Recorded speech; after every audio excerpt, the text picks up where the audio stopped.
இன்னைக்கு நீங்களும் நானும் தான் ஆசாரியர்கள் இல்லையா?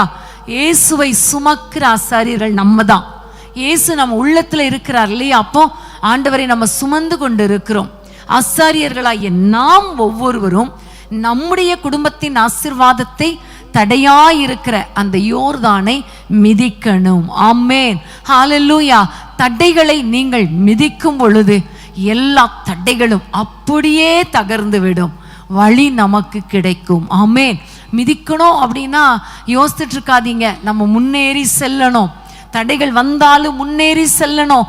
ஏன்னா ஏசப்பா என் கூட இருக்கிறார், அவருடைய பிரசன்னம் என்னோடு கூட இருக்கிறதுங்கிற ஒரு சந்தோஷத்தோடு கூட நீங்க முன்னேறி செல்லும் பொழுது கர்த்தர் தடைகளை உடைத்து போடுவார்.